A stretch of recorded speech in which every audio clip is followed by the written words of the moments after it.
no sort of antagonism. He was not even verbally violent. He was peaceful. Dr. King's policy was that nonviolence would achieve the gains for black people in the United States. His major assumption was that if you are nonviolent, if you suffer, your opponent will see your suffering and will be moved to change his heart. That's very good. He only made one fallacious assumption.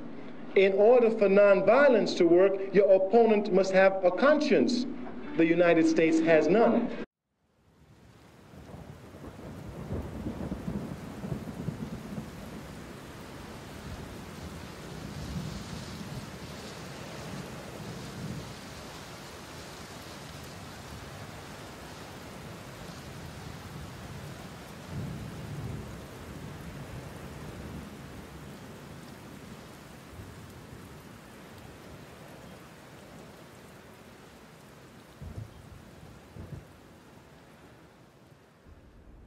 Is still coming, Charles, and I intend to fight it.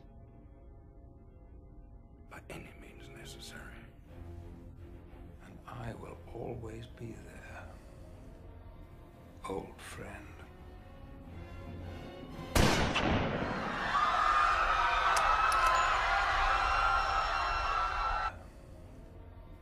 Old friend.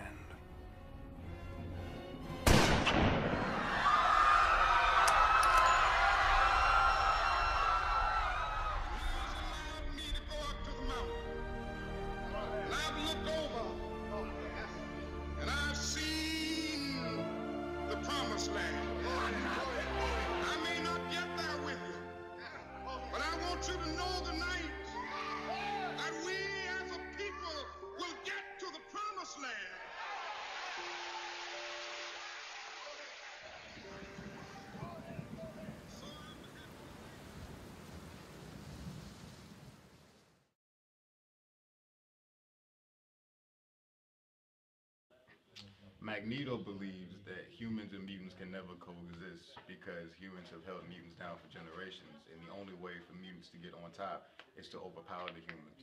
Magneto was for violence, and he wanted to destroy the humans so the mutants could come up on top, and had the same ideas about black people and white people, and how he wanted to use violence to equalize us.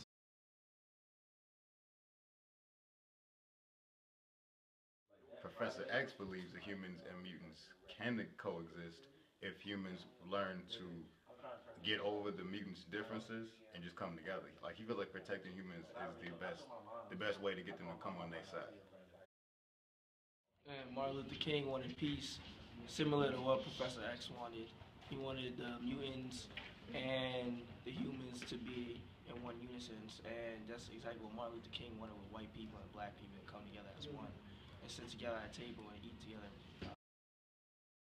He wanted blacks to be separate, but have the same opportunities. That's what Martin Luther King's thing was until he kind of scrapped that and was just like, yeah, well, separate equal is equal, and they realized it.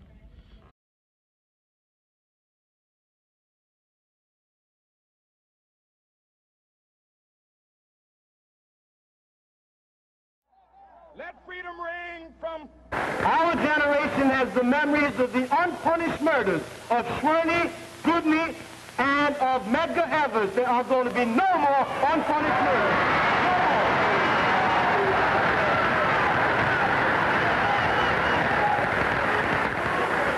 They've been telling you that the kids in Nashville started a riot.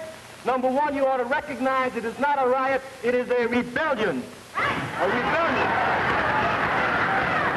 And number two, you ought to be proud of your black brothers and sisters at Fifth, because the honky cop touched one of them, and they told him you got to touch all of us. Is that the one fighting for your soul, or your brother's the one that you're running?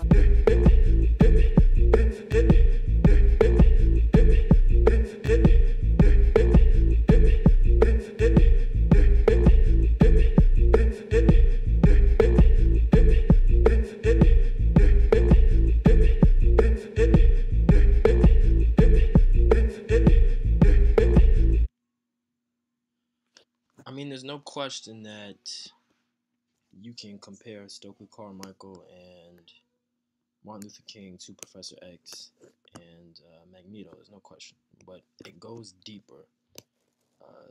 In the movie, Magneto is portrayed as the bad guy, and for his rebellion acts or his rebellion point of views.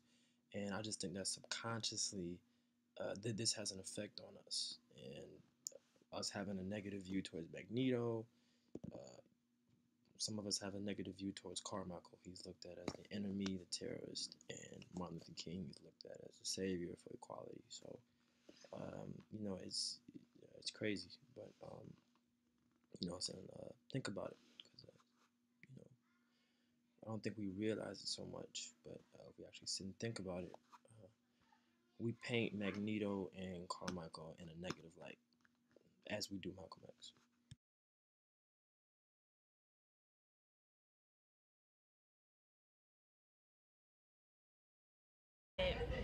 More powerful, more noteworthy, because he did it all without violence. But it's like, if you fought your way to freedom and to justice, what did you really earn? You know?